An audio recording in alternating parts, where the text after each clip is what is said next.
being at the age I was at, I was never sure I was really going to meet anyone and settle down.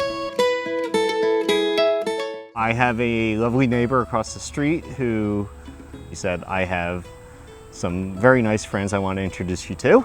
And you know how that is. You're usually like, oh no, not again. Someone wants to set you up. You're single and, oh my, you're not 20 anymore, so you must need somebody. So she introduced us one night at her Christmas Eve party in 2008. It was funny, we really didn't click that night. All he could talk about was his dog, and I thought, oh, this guy is really boring. So Rosie said, oh, you're just too picky. And so she gave me Glenn's phone number, and I called Not easily. him up. And that was it. So I called him up about 2 weeks later and decided to say, let's go on a date. And we ended up talking all night. And that led to a second date, which we went on, and then I went away for 3 weeks on a cruise around South America. On the cruise, after only 2 dates, I realized I was thinking about her during the cruise and saying, oh, well, yeah, I should really find a nice gift for her, you know, while I'm on the cruise that symbolizes things. He brought me a penguin, a glass penguin, because I collect all sorts of glass. And penguins represent, actually, they mate for life. It seems like it's apropos.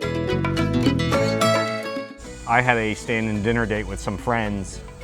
She was on her way home and I called her up. I said, oh, my friends canceled dinner. So why don't we just go out and decide we're gonna go to a local seafood place that we both like. I tried to steer her towards a table, but she wanted the booth. After we had read the menus and ordered, I said, oh, I gotta go to the bathroom. So I got up and snuck over to the bar and asked them, you know, can you please deliver, you know, 2 nice glasses of champagne when you see me sit back down at the table. I came back and sat down, but instead of sitting across from her, I sat down next to her in the booth. I had a little tip that something was happening, because when he sat on the same side of the booth with me, we don't usually sit on the same side of the booth, and then here comes champagne. So that kind of gave me the clue, and that's why I said to him, are you gonna make me cry now? Is this what I think it is? I looked at her, I said, yes, because you won't let me kneel. Because there's no way to kneel and propose in a booth like I wanted to, because she wouldn't sit at the table.